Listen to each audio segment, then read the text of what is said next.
Welcome back to another UCL Fantasy video, this time ahead of Matchday 4, and this is the best wildcard team. If there are any changes you would make, then be sure to let me know down in the comment section below, and let's get this video to over 300 likes, and let's keep on pushing towards 16,000 subscribers. Thank you very much for all your support, and let's just get straight into this video.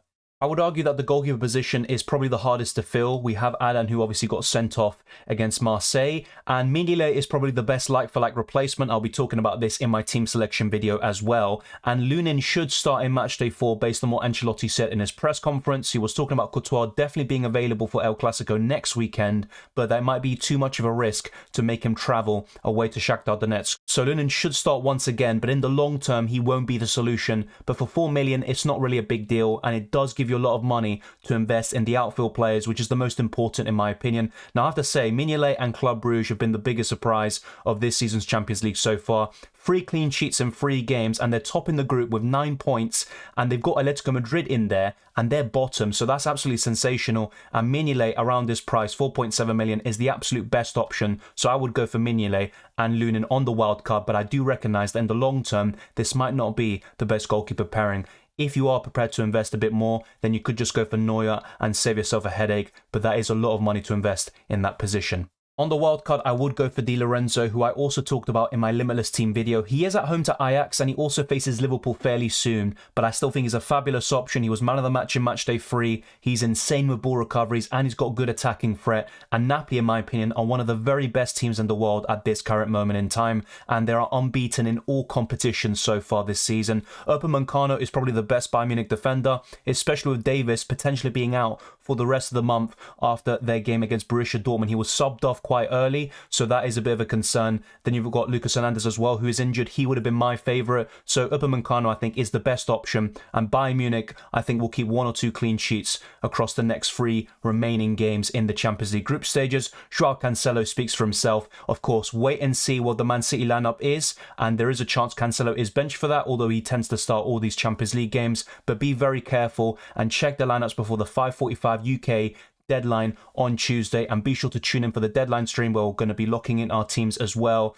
And Joao Cancelo, for me, if he starts, is an absolute no-brainer. He is the best defender by far over the last few seasons. Then we have Guerreiro, who faces Man City soon, and Dortmund aren't the greatest defensively, but his offensive capabilities are very impressive. He scored against Sevilla, and he also scored in Matchday 1, which I had him for. And the last defender is a bit tricky. You could go for a double up in Manchester City defence, unless you decide to go for a double up in attack, which, to be honest, is probably the most profitable, and you've got the highest ceiling, but it also will probably involve a lot of rotation, especially with De Bruyne, who was rotated in Matchday 3. He didn't start at all. So I would consider one of these 2 options for Manchester City. We're looking at either Sergio Gomez, who I think will start in Matchday 4, and of course we get the lineups, remember, and he's only 4.1 million. But if you want someone a bit safer in the long term, you could go for Ruben Dias. Now, with my overall squad value, I would actually only have 0.1 million left in the bank with Ruben Dias, but with Sergio Gomez, I would have significantly more funds in the bank. I would have 1.6 million.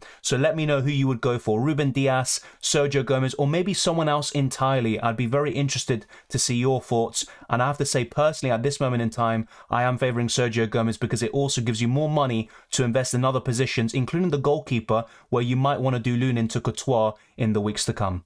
Bellingham has been one of the very best midfielders this season, and I haven't covered him too much in these wildcard team videos, but it's very hard to ignore him. He does face Man City very soon, but he could still get some points, and I called him in a recent deadline stream a kind of jack of all trades. He can get goals, assists, man of the match awards, and ball recoveries, and to have that many source of points is very impressive and also very appealing from a UCL Fantasy perspective, so I would go for Bellingham despite that Man City fixture very soon. Vinicius Jr. is for me the best premium midfielder because he's nailed, and he also gets consistent attacking returns, and he's probably Real Madrid's best attacker so far this season and across the whole 2022, with the exception of Benzema, of course, who's now also back, and that will also help Vinicius Jr.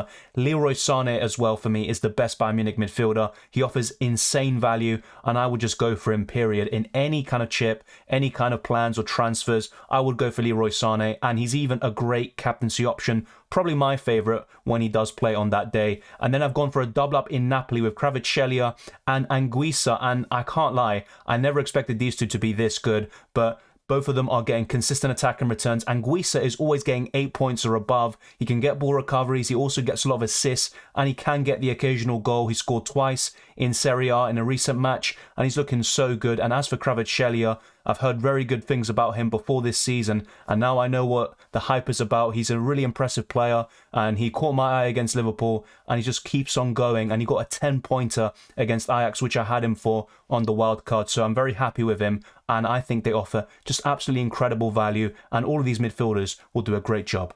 Two of these forwards are nailed on for me. There's one that's probably disputable, and no, it's actually going to be Mbappe that I think could be dropped out from this front three, but I would go for Jutla and Haaland.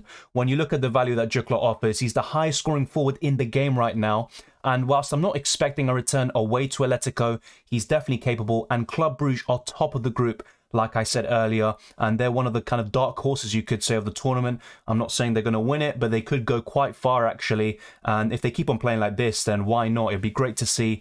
Haaland is Haaland. I think he has to be in it. And Manchester City are arguably the best team in the world right now. As for Mbappe, you could also go for Messi, who's the informed PSG attacker this season. You've also got Neymar, who has been very good, although I don't think his ceiling is as high as the other two. But with Mbappe, I think he is the best of the three, UCL Fantasy-wise, because he scores the most goals, he's selfish, he's good for the Man of the Match awards, and Messi hasn't been accumulating too much of these awards recently, even when he does deserve it, to be honest. And I think with Mbappe, he's just going to get the most goal contributions of those three. But you've also got Lewandowski, of course, and you've got a few others like Raspadori, who has really caught my eye as well from Napoli. But I've already got a triple up with Di Lorenzo and the two Napoli midfielders. But let me know, which forwards would you go for? And let me know if there's any changes you would make across the rest of this team.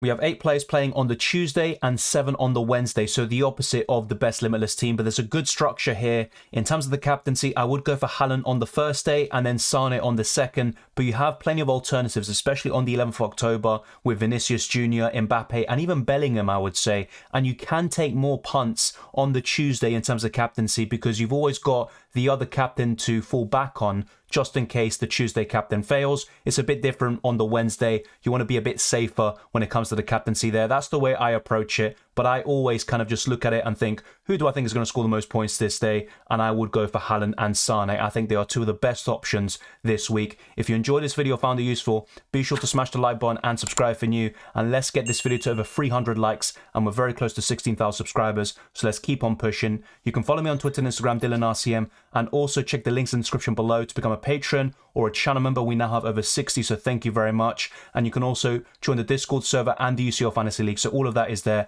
I wish you all the best of luck for Matchday 4 and the rest of the season. And I'll see you next time.